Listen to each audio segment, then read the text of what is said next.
60대 이상 꼭 보세요. 환절기에 쓰러지는 진짜 이유. 요즘 아침 저녁으로 정말 많이 추워졌죠.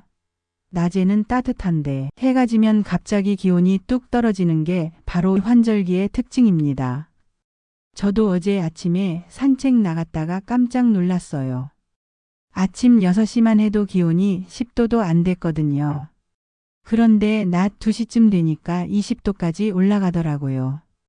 이렇게 하루에 10도 이상 차이가 나는 날들이 요즘 계속되고 있습니다. 그런데 이 환절기가 왜 무서운지 아세요? 전문가들의 의견에 따르면요. 환절기만 되면 응급실 환자가 평소보다 2배 가까이 늘어난다고 합니다. 특히 60대 이상 어르신들이 감기, 폐렴, 뇌졸중, 심근경색으로 병원을 많이 찾으신대요. 오늘은 여러분의 건강을 지키기 위해서 환절기에 꼭 알아야 할 건강관리 방법 5가지를 자세히 말씀드리겠습니다. 25분 정도 시간이 걸리는데요. 꼭 끝까지 들어주세요. 여러분의 생명과 직결된 이야기입니다. 자, 첫 번째로 말씀드릴 내용은 호흡기 질환입니다. 환절기에 가장 흔하게 걸리는 병이 뭔지 아세요? 바로 감기죠. 그런데 이 감기를 절대 가볍게 봐서는 안 됩니다. 특히 우리 어르신들한테는 감기가 단순한 감기로 끝나지 않는 경우가 많거든요. 왜 환절기에 호흡기 질환이 급증할까요? 일교차가 커지면 우리 몸이 온도 변화에 적응하느라 에너지를 많이 씁니다. 그러다 보면 면역력이 자연스럽게 떨어지게 돼요. 면역력이 떨어지면 바이러스나 세균이 우리 몸에 침투하기 쉬워지는 거죠. 특히 아침에 찬 공기를 마시면 기관지가 수축하면서 점막이 건조해집니다. 이 점막이라는 게 원래는 우리 몸을 지키는 방어막인데 건조해지면 그 기능을 제대로 못하게 되는 거예요. 그래서 바이러스가 쉽게 들어오는 겁니다. 왜 어르신들은 더 위험할까요? 젊은 사람들은 감기 걸려도 일주일이면 낫잖아요. 그런데 60대 이상 어르신들, 특히 고혈압이나 당뇨병이 있으신 분들은 감기가 폐렴으로 발전할 확률이 매우 높습니다. 실제로 질병관리청 통계를 보면요. 65세 이상 어르신이 폐렴으로 사망하는 경우가 전체 폐렴 사망자의 90% 이상을 차지한다고 합니다. 그리고 만성질환이 있으신 분들은 감염이 되면 합병증 위험이 정말 큽니다. 당뇨병이 있으면 혈당 조절이 안 되고 고혈압이 있으면 혈압이 급상승할 수 있어요. 심한 경우 뇌졸중이나 심근경색까지 올 수 있습니다. 그럼 어떻게 예방해야 할까요? 첫째, 외출할 때는 꼭 마스크를 착용하세요. 특히 아침 저녁으로 기온이 낮을 때 외출하시면 마스크가 필수입니다. 마스크를 쓰면 찬 공기가 직접 들어오는 걸 막아주고 입과 코 주변의 습도도 유지시켜줍니다. 요즘은 코로나 때문에 마스크 쓰는 게 익숙하시죠? 환절기에도 계속 쓰시는 게 좋습니다. 둘째, 목과 코가 마르지 않게 관리하세요. 실내가 건조하면 기관지, 점막이 약해집니다. 그래서 집에 가습기를 틀어 놓으시는 게 좋아요. 가습기가 없으시면 빨래를 널어두거나 물수건을 걸어두는 것도 방법입니다. 실내 습도는 40에서 60% 정도가 적당합니다. 그리고 물을 자주 드세요. 하루에 6잔에서 8잔 정도는 드셔야 합니다. 물을 마시면 기관지, 점막이 촉촉하게 유지돼서 바이러스가 침투하기 어려워집니다. 따뜻한 물이나 차로 드시면 더 좋고요. 셋째, 독감 예방접종은 필수입니다. 정부에서 65세 이상 어르신들한테는 독감 예방접종을 무료로 해주고 있습니다. 가까운 보건소나 지정병원에 가시면 무료로 맞을 수 있어요. 독감은 일반 감기보다 훨씬 위험하거든요. 고열이 나고 몸살이 심하고 폐렴으로 진행될 확률도 높습니다. 예방접종은 늦어도 11월 안에는 맞으셔야 효과가 좋습니다. 접종하고 나서 항체가 생기는데 2주 정도 걸리거든요. 그러니까 독감이 본격적으로 유행하는 12월 전에 미리 맞아두시는 게 중요합니다. 마지막으로 손 씻기를 생활화하세요. 바이러스는 손을 통해서 많이 전염됩니다. 문손잡이, 엘리베이터 버튼, 난간 같은 데 바이러스가 묻어 있다가 그 손으로 눈이나 코, 입을 만지면 감염되는 거예요. 그래서 외출하고 돌아오면 손을 꼭 씻으셔야 합니다. 비누로 30초 이상 문질러 씻으시는 게 좋아요. 두 번째로 말씀드릴 내용은 혈압과 혈당 관리입니다. 환절기만 되면 혈압이랑 혈당 때문에 병원 가시는 분들이 정말 많아요. 왜 그럴까요? 대한고혈압학회 등 전문기관의 연구 자료를 보면요. 기온이 1도만 떨어져도 혈압이 약 1에서 2mm Hg씩 올라간다고 합니다. 1mm Hg가 별것 아닌 것 같지만요. 일교차가 15도면 혈압이 15mm Hg나 올라갈 수 있다는 얘기거든요. 원래 혈압이 130에 80이었던 분이 갑자기 145에 95가 될 수 있다는 겁니다. 이건 정상 범위를 넘어서는 수치예요. 고혈압 환자분들은 더 위험하시죠. 왜 이런 일이 생길까요? 추우면 우리 몸이 체온을 유지하려고 혈관을 수축시킵니다. 혈관이 좁아지면 같은 양의 피를 보내려면 압력이 높아져야 하는 거죠. 그래서 혈압이 올라가는 겁니다. 혈당도 마찬가지입니다. 당뇨병 환자분들도 환절기에 혈당 관리가 어려워집니다. 날씨가 추워지면 활동량이 줄어들죠. 밖에 나가기 싫고 집에서 쉬는 시간이 많아집니다. 그러면 자연스럽게 혈당이 올라가게 됩니다. 게다가 추우면 달달한 것도 더 찾게 되고 따뜻한 음식을 많이 먹게 되잖아요. 칼로리 섭취가 늘어나면 혈당도 따라서 올라갑니다. 그리고 스트레스 호르몬도 영향을 줍니다. 기온 변화에 적응하느라 우리 몸이 스트레스를 받으면 코르티솔이라는 호르몬이 나오는데요. 이 호르몬이 혈당을 높이는 작용을 합니다. 혈압이 갑자기 오르면 뇌혈관이나 심장혈관이 터질 수 있습니다. 이게 바로 뇌졸중이고 심근경색입니다. 실제로 겨울철과 환절기에 뇌졸중 환자가 급증한다는 통계가 있어요. 혈당이 급변하는 것도 마찬가지로 위험합니다. 혈당이 너무 높으면 혈관이 손상되고 너무 낮으면 저혈당 쇼크로 쓰러질 수 있습니다. 그럼 어떻게 관리해야 할까요? 첫째, 아침에 일어날 때 천천히 일어나세요. 자다가 갑자기 벌떡 일어나시면 절대 안 됩니다. 누워있다가 갑자기 일어서면 혈압이 급격하게 변하면서 어지럼증이 올 수 있고 심하면 쓰러질 수도 있어요. 그래서 이렇게 하세요. 눈을 뜨면 침대에 그대로 누워서 팔다리를 가볍게 움직여줍니다. 그 다음에 침대에 앉아서 1분에서 2분 정도 심호흡을 하세요. 그리고 나서 천천히 일어나시면 됩니다. 둘째, 혈압과 혈당을 매일 체크하세요. 요즘은 가정용 혈압계가 많이 나와 있잖아요. 하나 장만하셔서 아침마다 재보세요. 혈압은 아침에 일어나서 소변 보고 난 다음 식사하기 전에 재는 게 가장 정확합니다. 5분 정도 편안하게 앉아 있다가 재시면 됩니다. 당뇨병이 있으신 분들은 혈당도 매일 체크하셔야 해요.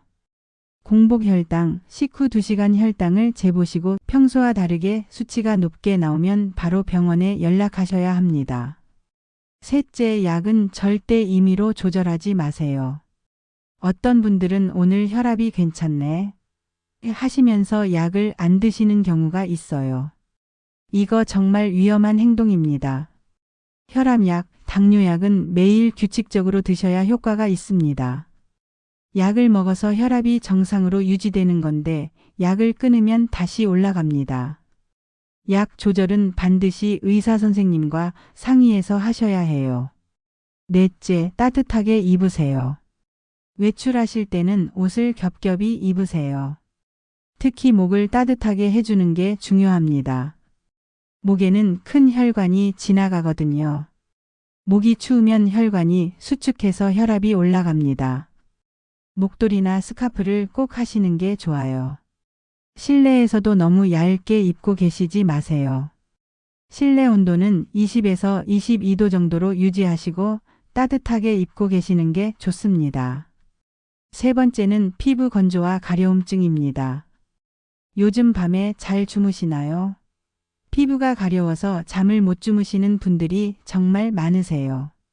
저도 주변에 그런 분들을 많이 봤어요. 왜 환절기에 피부가 가려울까요? 환절기에는 습도하고 온도가 동시에 낮아집니다. 습도가 낮아지면 피부의 수분이 증발하면서 건조해지죠. 피부가 건조해지면 피부 장벽이 약해집니다. 피부 장벽이라는 건 피부 겉면을 보호하는 막인데요. 이게 약해지면 외부 자극에 민감해집니다. 작은 자극에도 가려움을 느끼게 되는 거예요. 특히 어르신들은 피부가 원래 얇고 약하거든요. 나이가 들면 피부의 기름기도 줄어들고 수분을 붙잡아두는 능력도 떨어집니다. 그래서 젊은 사람들보다 훨씬 더 건조하고 가려운 거예요. 가려움증을 방치하면 어떻게 될까요? 그냥 좀 간지러운 거지 하고 넘기시면 안 됩니다. 가려우면 자꾸 긁게 되잖아요. 긁으면 피부에 상처가 납니다. 그 상처로 세균이 들어가면 염증이 생기고 2차 감염이 될 수 있어요. 또 계속 긁으면 피부가 두꺼워지고 색소 침착이 생깁니다. 피부색이 검게 변하는 거죠. 한번 색소 침착이 생기면 없애기가 정말 어렵습니다. 더 중요한 건 단순한 건조가 아닐 수도 있다는 겁니다. 지루성 피부염, 아토피 피부염, 당뇨성 피부병변 같은 질환일 수도 있어요. 특히 당뇨병이 있으신 분들은 피부 가려움증이 혈당 조절이 안 돼서 나타나는 증상일 수 있습니다. 피부 관리는 어떻게 해야 할까요? 첫째, 샤워를 올바르게 하세요. 뜨거운 물로 오래 씻으시는 분들 많으시죠? 이게 가장 안 좋은 습관입니다. 뜨거운 물은 피부의 기름기를 다 씻어내 버려요. 그래서 더 건조해지는 겁니다. 미온수로 씻으세요. 손을 넣었을 때 미지근하다고 느껴지는 정도의 온도가 좋습니다. 그리고 10분 이내로 짧게 씻으세요. 너무 오래 씻으면 피부 수분이 다 빠져나갑니다. 때를 밀 때도 세게 밀지 마세요. 때를 너무 세게 밀면 피부 각질층이 손상됩니다. 부드러운 타월로 살살 닦아주시는 게 좋아요. 둘째, 보습제는 샤워 직후 바르세요. 보습제를 바르는 타이밍이 중요합니다. 샤워하고 나서 물기를 다 닦지 마시고 촉촉한 상태에서 보습제를 바르세요. 샤워 끝나고 3분 안에 바르는 게 가장 효과적입니다. 보습제는 넉넉하게 바르세요. 아까워서 조금만 바르시면 효과가 없어요. 온몸에 골고루 펴 바르시되 특히 팔꿈치, 무릎, 정강이 같은 데는 더 꼼꼼하게 바르세요. 이런 부위가 가장 건조하거든요. 셋째, 실내 습도를 관리하세요. 실내가 너무 건조하면 아무리 보습제를 발라도 소용이 없습니다. 실내 습도는 40에서 60% 정도로 유지하시는 게 좋아요. 가습기를 사용하시면 좋은데요. 가습기를 쓰실 때는 물을 자주 갈아주셔야 합니다. 물을 오래 두면 세균이 번식하거든요. 그리고 가습기는 침대나 사람 가까이 두지 말고 조금 떨어진 곳에 두세요. 가습기가 없으시면 젖은 수건을 걸어두거나 빨래를 널어두는 것도 방법입니다. 화초를 기르시는 것도 습도 조절에 도움이 됩니다.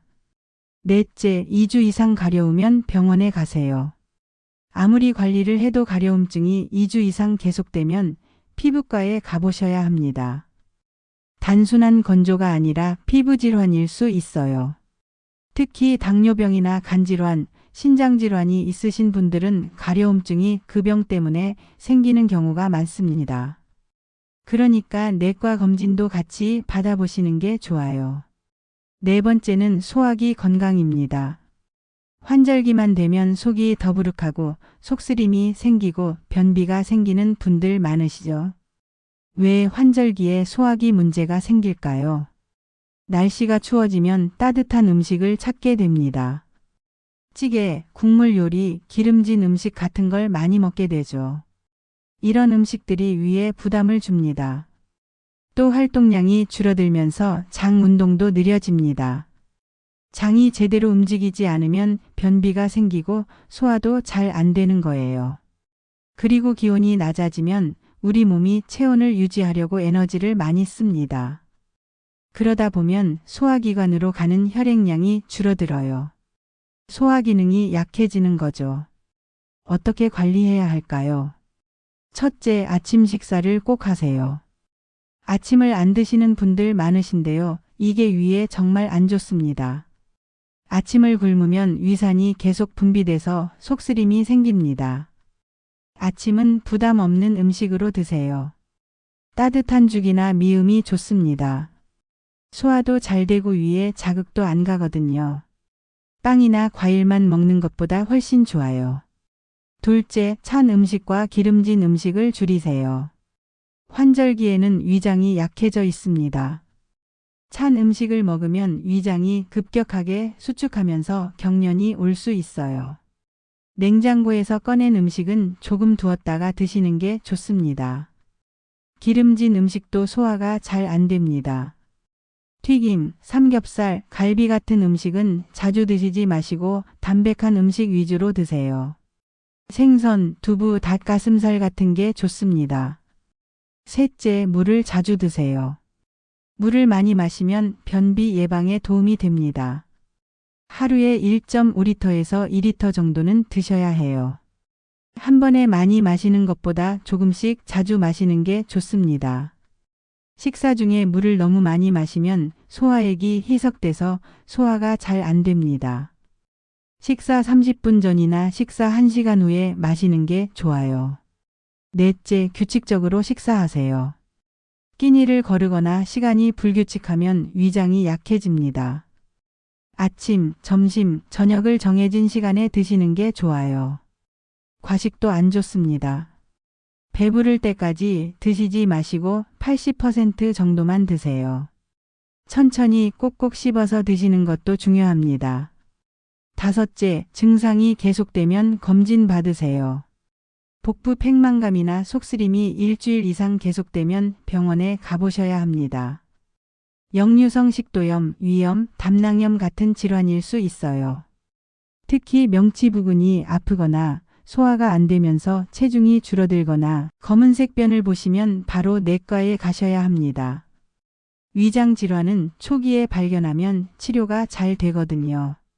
마지막 5번째는 정신건강, 특히 우울감과 무기력증입니다. 환절기만 되면 마음이 우울해지시는 분들 정말 많으세요. 이게 단순히 기분 문제가 아니라 계절성 우울증이라는 병입니다. 왜 환절기에 우울해질까요? 가을과 겨울이 되면 낮 시간이 짧아집니다. 햇빛을 쬐는 시간이 줄어드는 거죠. 햇빛은 우리 몸에서 세로토닌이라는 호르몬을 만드는데 필요한데요. 이 세로토닌이 기분을 좋게 만들어주는 물질입니다. 햇빛이 부족하면 세로토닌이 줄어들면서 우울감이 생기는 겁니다. 또 밤이 길어지면 멜라토닌이라는 수면 호르몬이 많이 나오면서 계속 졸리고 무기력해집니다. 거기다 날씨가 추워지면 활동량이 줄어들죠. 밖에 나가기 싫고 사람 만나기도 귀찮아집니다. 혼자 집에 있는 시간이 많아지면서 외로움을 느끼고 우울해지는 거예요. 특히 혼자 사시는 어르신들은 더 심각합니다. 대화할 사람도 없고 하루 종일 TV만 보면서 지내시다 보면 점점 마음이 무거워집니다. 계절성 우울증의 증상은? 이런 증상들이 나타나면 계절성 우울증을 의심해 볼 수 있어요. 아침에 일어나기가 너무 힘들다. 하루 종일 피곤하고 무기력하다. 아무것도 하기 싫고 재미가 없다. 식욕이 늘어나고 특히 단 것이 당긴다. 사람 만나는 게 귀찮다. 집중력이 떨어지고 건망증이 심해진다. 자꾸만 부정적인 생각이 든다. 이런 증상이 2주 이상 계속되면 우울증일 가능성이 높습니다. 어떻게 극복해야 할까요? 첫째, 햇빛을 꼭 쬐세요. 하루에 30분 이상은 햇빛을 쬐셔야 합니다. 아침 10시부터 오후 2시 사이가 가장 좋아요. 이 시간대에 밖에 나가서 산책하세요. 햇빛을 쬐면 세로토닌이 분비되면서 기분이 좋아집니다. 또 비타민 D도 만들어지는데요. 비타민 D가 부족해도 우울증이 생길 수 있거든요. 창가에 앉아 계시는 것만으로도 도움이 됩니다. 집에만 계셔야 한다면 커튼을 활짝 열어두시고 햇빛이 잘 드는 곳에서 시간을 보내세요. 둘째, 규칙적으로 운동하세요. 운동은 우울증에 정말 좋은 약입니다. 운동하면 엔도르핀이라는 행복 호르몬이 나오거든요. 격렬한 운동할 필요 없어요. 가볍게 걷기만 해도 충분합니다. 공원에서 30분 정도 걸으세요. 혼자 걷기 싫으시면 친구나 이웃과 함께 걸으시는 게 좋습니다. 대화하면서 걸으면 시간도 빨리 가고 기분도 좋아져요. 집에서도 간단한 스트레칭을 하세요. 유튜브에 시니어 스트레칭 검색하시면 따라하기 쉬운 영상들이 많이 나옵니다. 하루 10분에서 15분만 투자하셔도 몸도 가볍고 마음도 편해집니다. 셋째, 사람들과 만나세요. 혼자 있지 마세요. 경로당, 복지관, 교회나 성당 같은 데 나가서 사람들과 어울리시는 게 좋습니다. 대화를 나누는 것만으로도 마음이 훨씬 밝아집니다. 요즘은 동네마다 어르신들을 위한 프로그램이 많아요. 노래교실, 댄스교실, 그림 그리기, 서예 같은 취미 활동을 하실 수 있습니다. 새로운 걸 배우면 뇌도 자극되고 우울감도 줄어듭니다. 자식들이나 손주들한테 전화하세요. 멀리 있어도 목소리만 들어도 기분이 좋아지잖아요. 요즘은 영상통화도 할 수 있으니까 얼굴 보면서 얘기하시면 더 좋고요. 넷째, 규칙적인 생활을 하세요. 매일 같은 시간에 일어나고 같은 시간에 주무세요. 생활 리듬이 불규칙하면 우울증이 더 심해집니다. 낮잠을 너무 오래 자지 마세요. 낮에 많이 자면 밤에 잠이 안 와서 수면 리듬이 깨집니다. 낮잠은 30분 이내로만 주무세요. 식사도 규칙적으로 하세요. 우울하다고 끼니를 거르시면 안 됩니다. 영양이 부족하면 우울증이 더 심해질 수 있어요. 다섯째, 도움을 요청하세요. 혼자 견디려고 하지 마세요. 우울증은 병입니다. 감기 걸리면 병원 가듯이 마음이 아프면 도움을 받으셔야 해요. 정신건강복지센터에 전화하시면 무료로 상담받으실 수 있습니다. 전문 상담사가 친절하게 상담해줘요. 부끄러운 일이 절대 아닙니다. 증상이 심하면 정신건강의학과에 가서 진료를 받으세요. 약물 치료와 상담 치료를 병행하면 많이 좋아집니다. 우울증은 치료하면 충분히 나을 수 있는 병입니다. 자살 생각이 들면 절대 혼자 있으면 안 됩니다. 자살 예방 상담 전화로 즉시 전화하세요. 24시간 운영되니까 언제든 도움받으실 수 있습니다. 자, 오늘 환절기 건강관리에 대해서 자세히 말씀드렸습니다. 마지막으로 한 번 더 정리해 드릴게요. 환절기 건강 지키는 5가지 핵심. 호흡기 질환 예방, 마스크 착용, 습도 유지, 물 자주 마시기, 독감 예방 접종. 혈압 혈당 관리, 매일 체크, 아침에 천천히 기상, 약 규칙적 복용, 따뜻하게 입기. 피부 관리, 미온수로 짧게 샤워, 보습제 바로 바르기, 실내 습도 유지, 2주 이상 가려우면 병원 방문. 소화기 건강 아침 식사 꼭 하기, 찬기름진 음식 줄이기, 물 자주 마시기, 규칙적으로 식사하기. 정신건강 햇빛 꼭 쬐기, 규칙적인 운동, 사람들 자주 만나기, 힘들면 도움 요청하기. 여러분, 건강은 돈으로도 살 수 없는 가장 소중한 자산입니다. 오늘 제가 말씀드린 내용들이 어려운 게 아니에요. 조금만 신경 쓰시면 충분히 실천하실 수 있습니다. 이 5가지만 지키셔도 올가을, 올겨울 건강하게 보내실 수 있습니다. 병원 가는 일도 줄어들고 활력 있는 생활을 하실 수 있어요. 특히 만성질환이 있으신 분들은 오늘 말씀드린 내용을 더욱 주의 깊게 지켜주세요. 작은 관심이 큰 병을 예방합니다. 오늘 영상이 도움이 되셨다면 좋아요 버튼 꾹 눌러주시고요. 구독도 꼭 부탁드립니다. 앞으로도 어르신들의 건강에 도움이 되는 정보를 계속 전해드리겠습니다. 그리고 이 영상을 주변의 어르신들께도 꼭 공유해주세요. 여러분의 부모님, 친척 어르신들이 이 영상을 보시면 건강에 큰 도움이 되실 겁니다. 댓글로 궁금한 점이나 여러분의 건강관리 팁도 남겨주세요. 서로 정보 공유하면서 다 같이 건강해졌으면 좋겠습니다. 여러분 모두 환절기 건강하게 보내시고 항상 행복하세요. 다음 영상에서 또 뵙겠습니다.